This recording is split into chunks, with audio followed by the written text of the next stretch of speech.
Hi, welcome to Bedtime Stories with Mrs. Ferris. I'm Mrs. Ferris, this is my friend Bernard, and we've got some great books for you tonight. So let's get started. Feel free to say hi in the comments, and well, let's start off with one about a bear.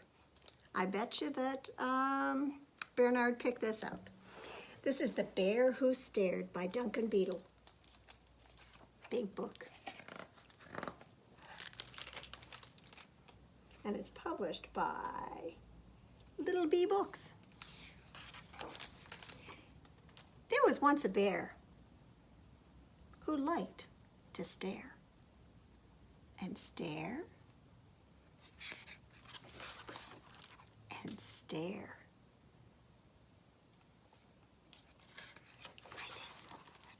Every day, Bear emerged from his cave and stared at everything he saw. Now, one morning, he stared at a family of ladybugs who were having their breakfast on a small leaf. "Why are you staring? And what are you staring at?" squeaked the daddy ladybug. "We're trying to have our breakfast in peace." And with that, they scuttled off to find somewhere else to eat. Bear strolled farther into the forest and climbed a big tree. He stared at a bird feeding her chicks in their nest. "Can I help you?" asked the bird. Bear didn't answer. He just stared. The chicks did not like Bear staring at them.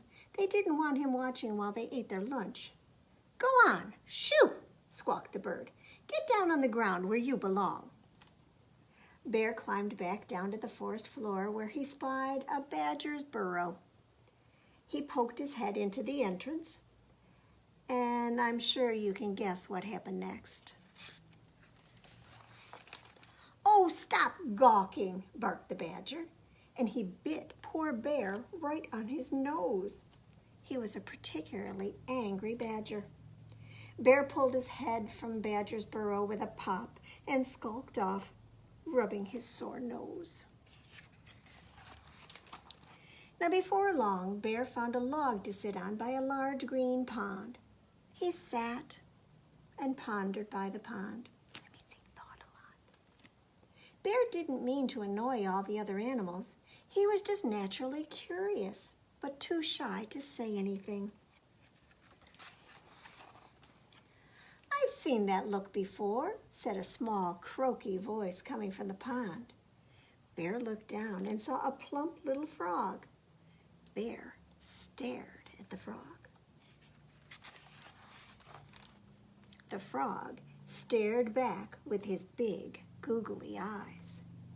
"Not much fun being stared at, is it?" said the frog. "I suppose not," said Bear. "It's just I don't know what to say to anyone, and before I've had a chance to think, it's too late." Bear stared into the water, and he saw another bear staring back at him with the same wide, curious eyes. He looked just like Bear in every way, but this bear wobbled and was a strange green color. And then something extraordinary happened. The green bear blinked, and his mouth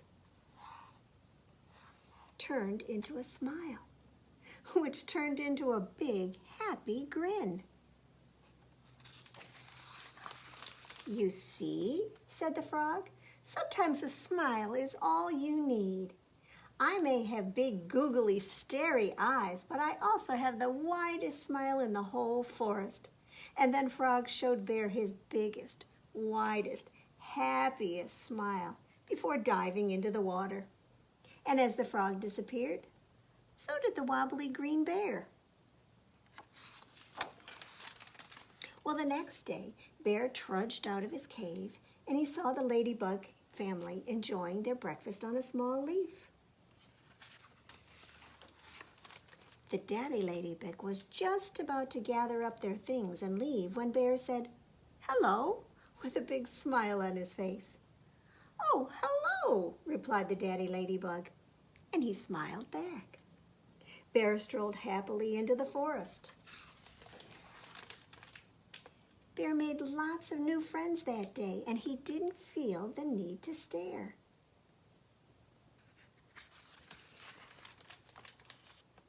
And he did have one new friend who didn't mind Bear staring at him, and he was just as good at staring back. Do you know who that bear is in the water? The green one? Ask Mom or Dad if you're not sure. But that's the story about the bear who snared. Well, shall we do a finger play? Which one would you like to do? Maybe instead of monkeys tonight, we could have bears jumping on our bed. I know Bernard would like that. So can you put up your 5 fingers? 5 big grizzly bears were jumping on the bed. When one fell off, oh, he bumped his head. So his mama called the doctor, and the doctor said, no more grizzly bears jumping on the bed. So fold one down. So 4 great big grizzly bears were jumping on the bed. One fell off and he bumped his head. So Daddy called the doctor, and the doctor said, no more grizzly bears jumping on the bed. So 3 great big grizzly bears were jumping on the bed. One fell off and he bumped his head. So his Grandma called the doctor, and the doctor said, no more grizzly bears jumping on the bed. So that means 2 great big grizzly bears were jumping on the bed. When one fell off, well, he bumped his head. Grandpa called the doctor, and the doctor said, no more grizzly bears jumping on the bed. So that leaves 1 great big grizzly bear jumping on the bed. When she fell off, oh, she bumped her head. But her mama called the doctor, and the doctor said, no more grizzly bears jumping on the bed. So no more. But let's have another story. I think that bear was looking in a pond when he saw his reflection. So I thought that was a nice lead into this story, which is called One Duck, Another Duck. It's written by Charlotte Pomeranz with pictures by Jose Arguello and Arian Dewey. And it is published by Greenwillow Books. Should we count the ducks? I see 1, 2, 3, 4, 5, 6, 7, 8, and a mama duck. Or a daddy duck, I'm not sure. We'll have to find out. Danny and his grandmother went to the pond. They saw a mother duck with her baby ducks behind her. Danny started to count them. 1 duck, another duck, another duck, another duck. No, said Grandmother, you know how to count. 1, 2, 3, and so on. Count them again. So the ducks came out from behind the tall grass, and Danny counted 1 duck, another duck, 2 ducks, another duck, 3 ducks, another duck, 4 ducks, another duck. Danny looked and looked. Another duck? No, said Grandmother, it's a swan. 1 swan is not enough to count.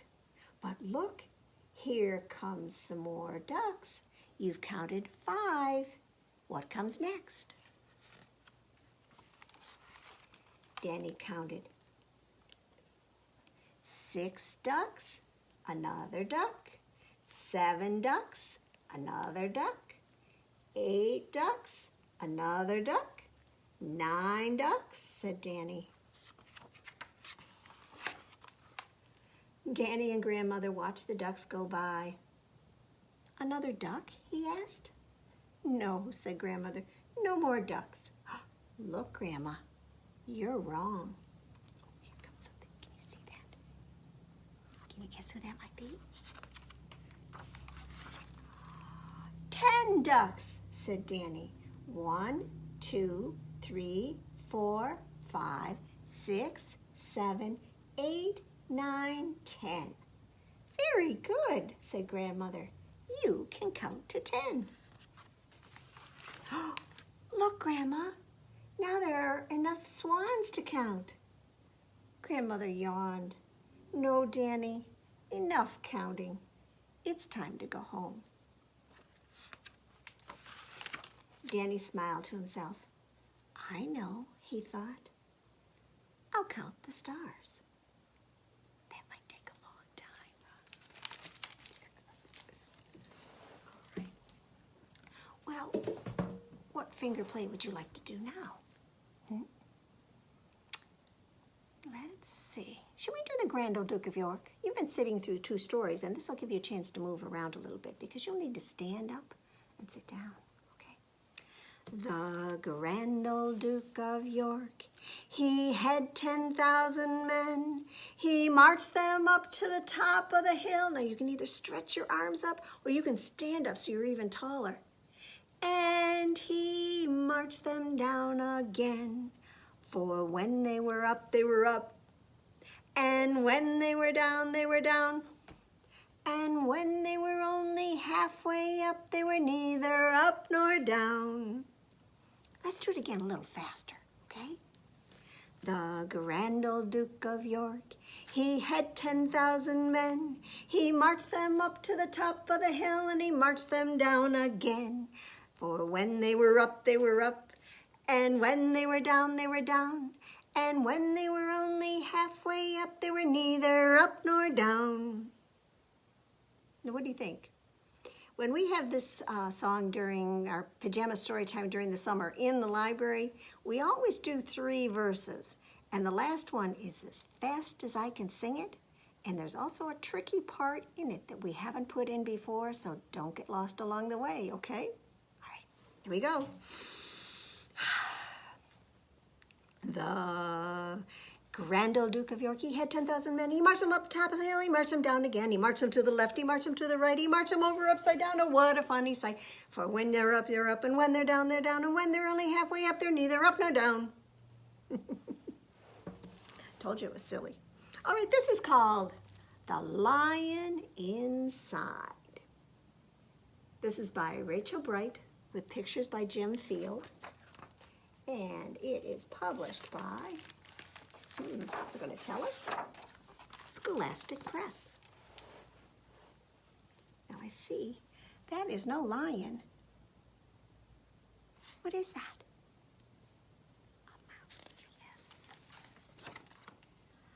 In a dry, dusty place where the sand sparkled gold stood a mighty flat rock, all craggy and old. And under that rock, in a tiny full house, lived the littlest, quietest, meekest brown mouse. You see him peeking out. He was so very tiny, so incredibly small, that nobody noticed him ever at all. He got stepped on, ow, and said an ouch. He missed out on stuff, ignored and forgotten. His mouse life was tough. Well, meanwhile, far above, on top of the rock, times were quite different. It was Lion O'Clock. This huge, toothy creature made sure everyone saw how important he was by how loud he could, can you guess? Roar! My goodness, look at those teeth. Look at how big that roar is. was head of the pack. He was shouty and proud. He loved flexing his biceps, that's his muscle right here, and wowing the crowd. Yes, all were impressed by this mighty king cat. Oh, if only, thought Mouse, I could be more like that. Then late one dark night, in his tiny mouse bed, the cleverest thought popped right into his head. He leaped up in the darkness and he held up a paw. "I've got it," he said. "What I need is a roar. I mean, what if this mouse with the weakest squeak were a little more grrr and a little less meek? Well, he'd still be the smallest of fuzzy brown mice, but he'd make friends and join in, and life would be nice." Yes, thought the mouse, I must find out how. I will learn how to roar, and I will learn it now. But it wouldn't be easy. There was only one beast who could teach him this thing, but might make him a feast. It was time to be strong, take a chance. After all, forever was such a long time to feel small. So he made himself brave. He thought like a winner. He set off for the top, hoping not to be dinner. It felt like the scariest thing he could do, but if you want things to change, first you have to change you. Well, the farther he climbed, the closer he got to the slumbering lion reclining on top. And then at last, as he stood on his tippity toes, he found himself suddenly nose to nose. Gulp. Pardon me. Wake up, Mr. Lion. You've got company. Squeak, Mr. Lion. What I've come to you for is squeak. Do you think you could teach me your roar?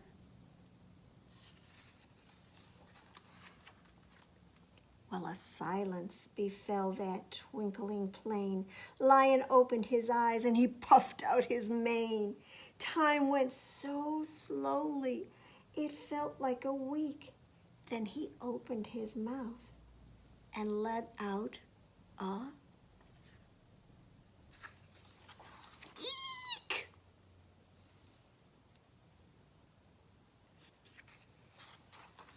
The lion curled up in a terrified ball. He did not like this, not one bit at all. "Don't hurt me," he whimpered. "Oh, try to be nice." Well, this mighty great lion was frightened of mice. "Don't worry," Mouse peeped. "I'm here as a friend. Let's hang out together. Be pals till the end." And that was a magical moment for sure, when the mouse didn't feel at all small anymore. He had found his true voice and he'd learned to speak out, and for that you don't need a roar or a shout. From that day and always the two were a pair. They both liked that rock better. Now that rock was to share. The mouse, while still little, felt big in his head, and the lion, he still roared, but with laughter instead. Yes, that day they both learned that no matter your size, we all have a mouse and a lion inside. My story of friendship, isn't it? Well, you know what it's time for now. Reach in your pocket and pull out that piece of pretend bubble gum, and we're going to chew it up till it's all soft and squishy. We're going to do that disgusting thing of spitting it into our hand, and then, well, you know, or you'll find out. So reach in your pocket. If you don't have a real pocket, just pretend you've got a pocket. Bring out your piece of pretend bubble gum. Mine has a wrapper on it, and I don't want to eat that, so I'm going to unwrap it and toss my wrapper in the trash. I'm going to pop the gum in my mouth and start chewing.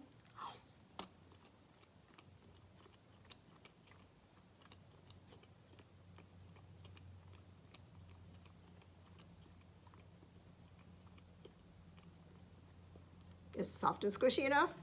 Okay, then put your hand out. I'll count to 3, and we're going to spit our gum into our hands. Ready? 1, 2, 3. And clap your other hand on top. And now your hands are stuck together with sticky, sticky bubble gum, sticky, sticky bubble gum, sticky, sticky bubble gum, stick it on your nose. To get it off, we have to say unstick, so say it along with me. Unstick. Sticky, sticky bubble gum, sticky, sticky bubble gum, sticky, sticky bubble gum, stick it on your knee. Unstick. Sticky, sticky bubble gum, sticky, sticky bubble gum, sticky, sticky bubble gum, stick it on your chin. Unstick. Sticky, sticky bubble gum, sticky, sticky bubble gum, sticky, sticky bubble gum, stick it on your arm. Unstick. Sticky, sticky bubble gum, sticky, sticky bubble gum, sticky, sticky bubble gum, stick it on your cheek. Unstick. Sticky, sticky bubble gum, sticky, sticky bubble gum, sticky, sticky bubble gum, stick it on your back. Unstick. Sticky, sticky bubble gum, sticky, sticky bubble gum, sticky, sticky bubble gum. Stick it on Mom or Dad, or Grandma and Grandpa, or whoever's there. Unstick. Come on back. Sticky, sticky bubble gum, sticky, sticky bubble gum, sticky, sticky bubble gum. Ooh. It's time to throw it in the trash. Choo. All right. Our last book tonight is going to be, well, almost last book, is Will You Help Me Fall Asleep? This is written by Anna Kang. She's done a couple of stories about this frog, and it's illustrated by Christopher Wyant and published by Harper. And you can tell by looking at it, it's a nighttime story. I see the moon out and some stars, some fireflies. So it's definitely time to be in bed, right? Hi. I'm so glad you're here. I need your help. I've been lying here for hours and nothing is happening. Nothing. I can't sleep. I'm wide awake. And you know what else? I'm going to be in big trouble. I mean big. Because if I don't get a good night's sleep, my mom won't let me go to the boat races tomorrow. And my mom always knows if I don't get a good night's sleep. I don't know how she knows, but she does. I could say, I'm not tired. She wouldn't believe me. I race my boat every year. All my friends will be there. I just have to go to the boat races. What's that? Sleep? Well, I told you, I'm trying, but I can't. Oh, did you say sheep? Like counting sheep? Okay, I'll try. 1, 2, 3.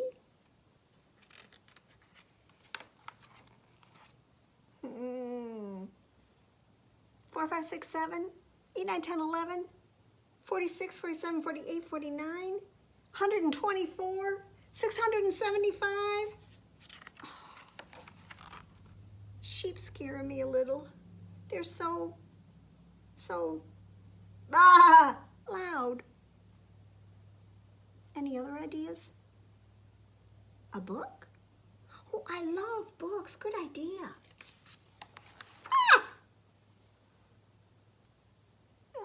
Maybe later.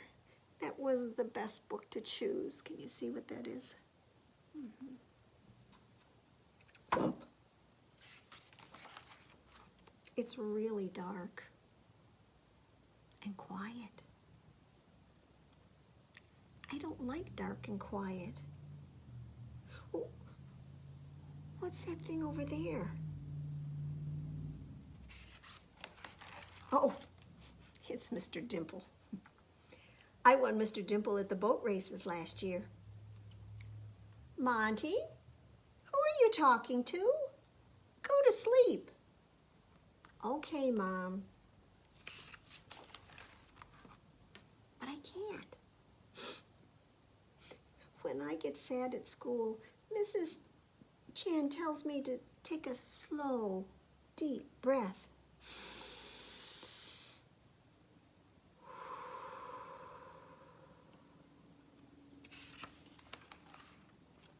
She says to go to my happy place.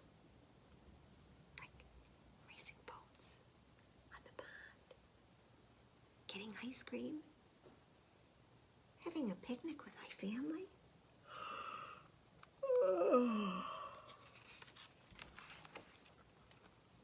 I love the boat races. Last year, I finished in 10th place. Some kids cried, but not me. I was happy. That was such a good day. Thanks for your help and for being my friend.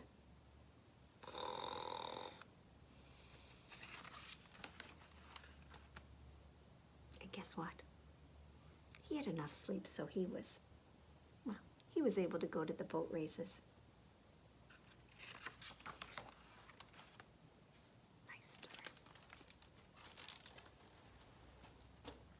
Well, I think it's time to wiggle all your fingers and wiggle all your toes and wiggle both your shoulders and don't forget your nose.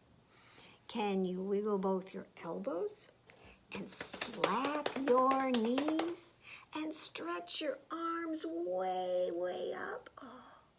And then get ready, please, because it's time for the flannel board. Now, once upon a time, there was a little green chameleon who was sitting on a little green leaf. Now, when that chameleon moved over onto a red flower, do you know what happened? He turned red. And when he walked on the yellow sand, what do you think happened? He turned yellow. And if he happened to crawl onto a brown branch, I bet you can't even see that, he turned brown. Because that's what chameleons do. They change color so that they blend in wherever they are. Now, if a chameleon is feeling sick or sad, he might look a bit gray. But the chameleon in this story isn't sad or sick. He was bright green. Come on, they're waiting for you. Now, when a chameleon is hungry, he doesn't go chasing after something to eat. He certainly doesn't go to the refrigerator or the grocery store, or even McDonald's. No, what he does is he stays very still, and the only thing that moves are his eyes, because he's always watching, looking this way and that, and he waits until a fly flies by, and when it does, he whips out his long, sticky, pink tongue and goodbye, fly. Now, one day the chameleon, after he'd had his breakfast of a delicious fly, started walking along a wall, and he happened to look on the other side. Now, he didn't know it, but this was the wall around the zoo. He looked inside and he saw all kinds of interesting animals. He saw something that was big and white and furry with great big paws. Can you guess what it was? It was a polar bear, yes. And he said, "Oh, I wish I could be as big and white as a polar bear." Now, I don't know why it happened, but it did. He made that wish, and all of a sudden, he was as big and as white as a polar bear. I'm going to move him down just a little bit because we need the room on this board. Well, I wish I could be handsome like a flamingo, he said to himself. And before he knew it, he grew some beautiful pink wings, just like a flamingo. I wish I could be smart like a fox. And all of a sudden, he had that fox's bushy red tail. I wish I could swim like a fish, he thought. And before he knew it, he had grown some fins like a fish. I wish I could see things far away like that giraffe. And boom, boom, boom, he grew a great big long neck, just like a giraffe. I wish I could run like a deer. And my goodness, I don't know how I'm going to fit these on. He grew some very lovely antlers, just like a deer. I wish I could hide in a shell like a turtle.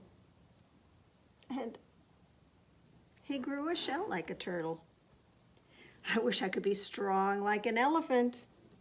And he grew a great big long strong trunk just like an elephant. I wish I could be funny like a seal. And he grew some flippers just like the silly seals at the zoo. I wish, well, just then, as he was starting to wish again, he noticed that a fly flew by, and he realized he was hungry. It was lunchtime. But, oh my goodness, he was so mixed up. He didn't know where or what or who he was. He was a little of this and a little of that, and not at all like himself. Oh, he said, I wish I could just be like myself. And that wish took. And before he knew it, that little chameleon was himself again. And for lunch, all he had to do was whip out his long, sticky pink tongue, and it was, goodbye, fly. And that's the end of the story, which just goes to show that you should probably just be happy being you. Well, those are our stories for tonight. I hope you enjoyed them. We'll be back again next week, and I hope you'll join us then. So thanks for watching. Bye-bye. Bernard, are you going to say goodbye?